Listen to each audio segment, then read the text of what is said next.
Essa semana o mundo inteiro se perguntou onde Vladimir Putin quer chegar e o que ele é capaz de fazer para demonstrar força. O Fantástico exibe agora um documentário da rede britânica BBC que ajuda a entender a personalidade do presidente russo. Um líder que é visto como frio, paranoico e implacável. Putin, a história de um espião russo, traz os detalhes da vida do homem que é figura central da guerra contra a Ucrânia. Para a gente entender a trajetória de Vladimir Putin, é preciso, antes de tudo, lembrar que ele é fruto da Guerra Fria. A Guerra Fria foi aquele período da história em que o mundo estava dividido basicamente em duas grandes áreas de influência. Uma sob a liderança dos Estados Unidos e a outra sob o comando da União Soviética. Senhor Daniel, quais eram as características da Guerra Fria?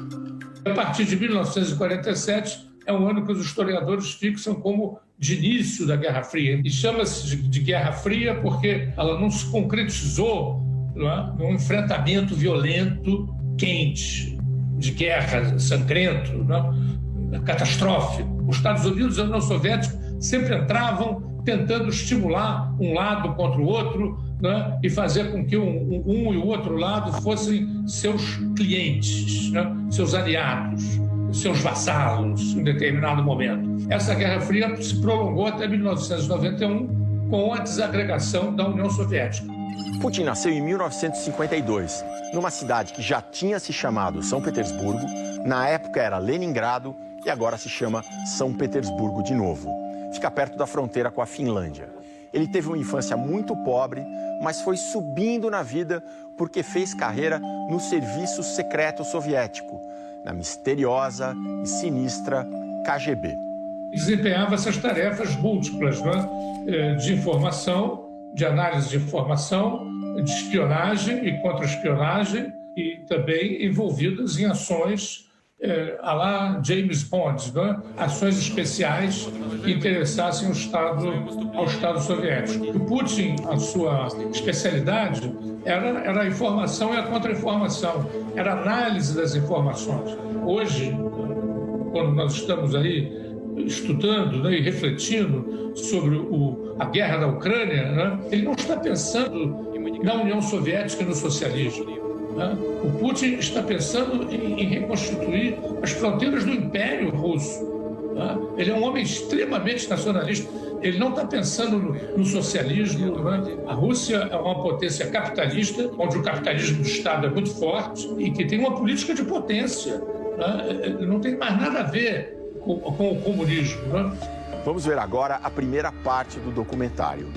Com imagens raras, a gente vai mostrar as entranhas da política russa e contar a trajetória de um agente secreto, sem muita expressão, que foi ganhando a confiança de políticos poderosos, aí alçou o voo próprio e descartou os seus antigos protetores.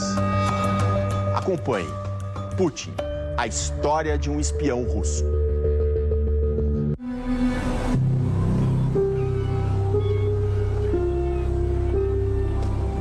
Essa história começa nos anos 50, em São Petersburgo, no quarto andar de um conjunto habitacional que tinha sido bombardeado na Segunda Grande Guerra.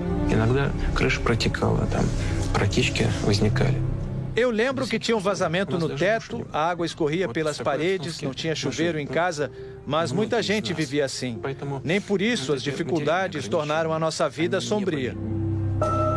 Vladimir Putin passou a infância com os pais, dentro de um quarto pequeno, num apartamento dividido com outras famílias. He was a schoolyard thug.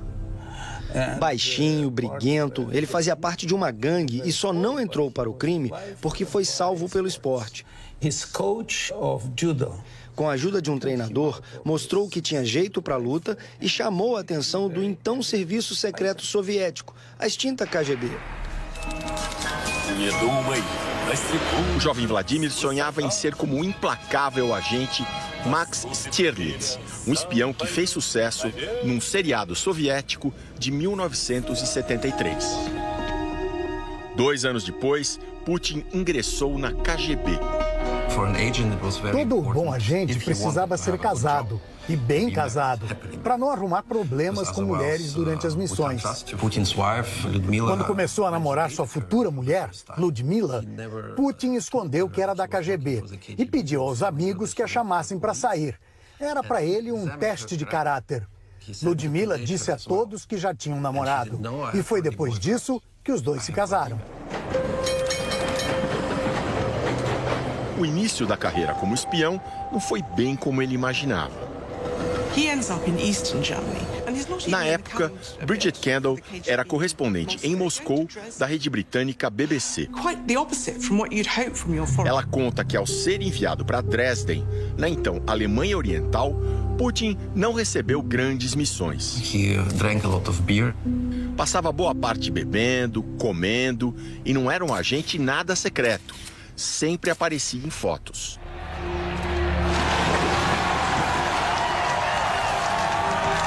As coisas pioraram ainda mais com a queda do Muro de Berlim, em 1989. East Germany has tonight opened its borders to the west. O comunismo perdia força. He didn't welcome these changes. Putin não gostou das mudanças. A essa altura, ele já tinha 2 filhas pequenas e decidiu voltar dirigindo para São Petersburgo, sem saber que futuro esperava por ele. Logo depois, a União Soviética também entraria em colapso. Eram tempos de muita crise, criminalidade em alta e boa parte da população passando dificuldades. Contam muitas lendas sobre São Petersburgo nessa época, mas tinha muita violência mesmo. E é verdade que eu dormia com um revólver, para você ter uma ideia daqueles tempos. Vladimir Putin começou a trabalhar como assessor do primeiro prefeito de São Petersburgo eleito democraticamente, Anatoly Sobchak. Analistas políticos que acompanharam essa fase contam que Sobchak vivia de propinas e subornos, enquanto a população passava fome.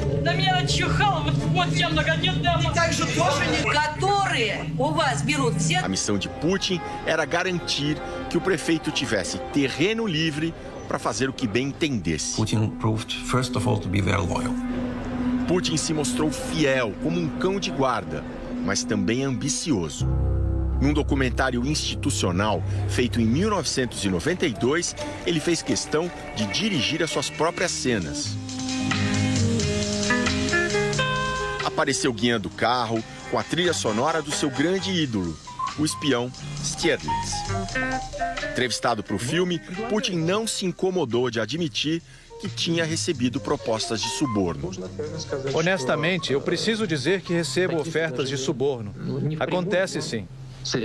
Questionado se aceitava o dinheiro, respondeu com uma ironia. Você queria que eu dissesse que aceito?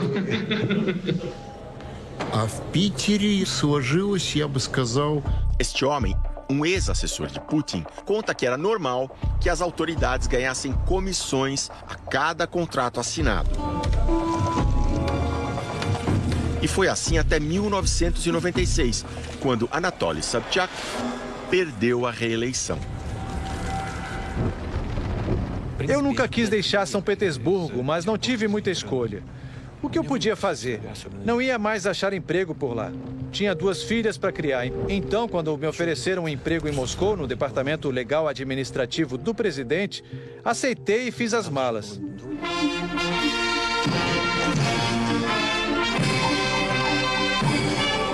O então presidente, Boris Yeltsin, passava por maus momentos. Problemas de saúde, humilhações em público, hiperinflação e caos nas ruas.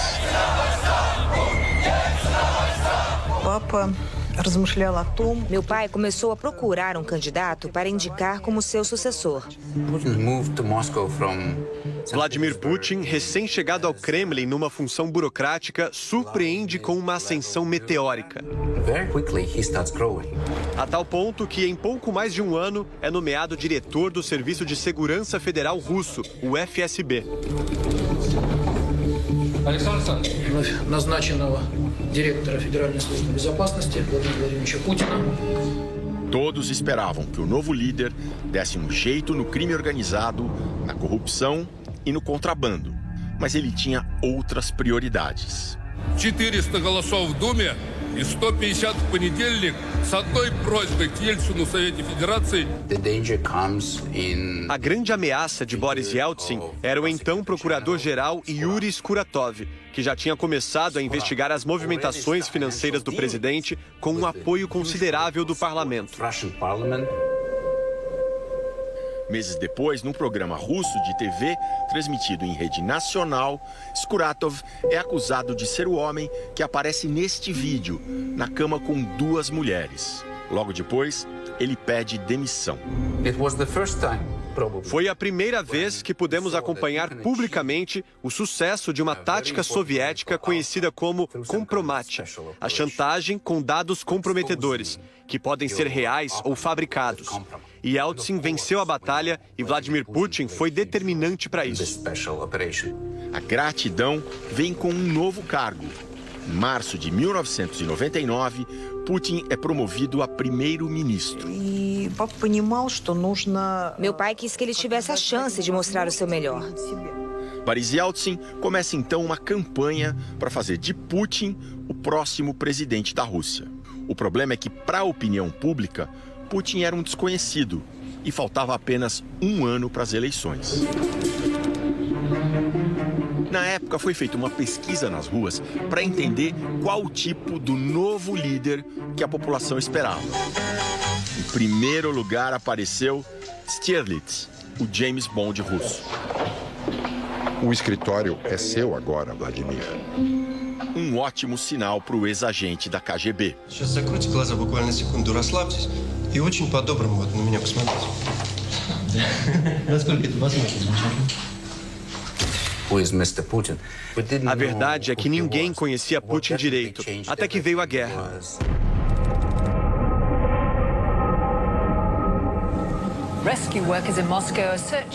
Era meia-noite quando uma explosão destruiu um prédio residencial em Moscou.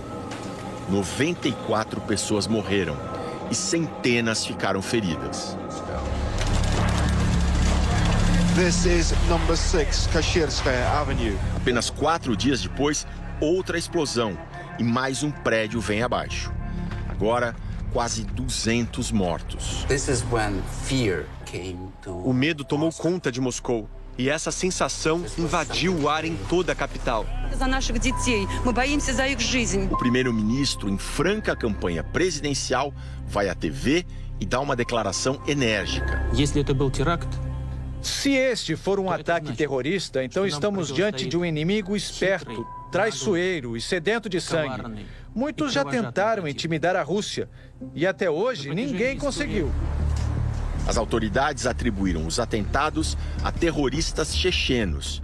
E apesar de não existir nenhuma prova concreta, grande parte do povo russo acreditou nas acusações.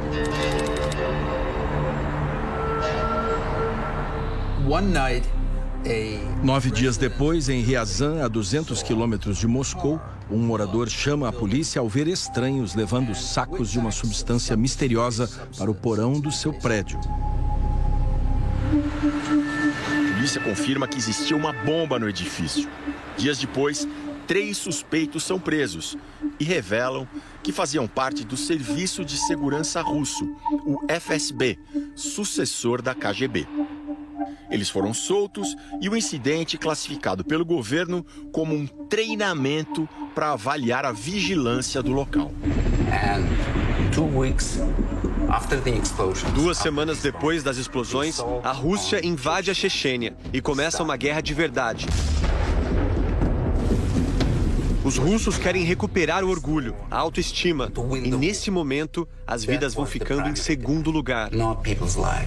Os aviões russos estão atacando apenas as bases terroristas. Vamos atrás de todos eles, em todos os lugares, nos aeroportos e até mesmo dentro do banheiro. Quem for encontrado, me desculpe, vai descer feito líquido pela privada. Acabou. O primeiro-ministro usou gírias do mundo do crime e aí a sua popularidade disparou. Vladimir Putin se consagrava como o grande defensor da Rússia.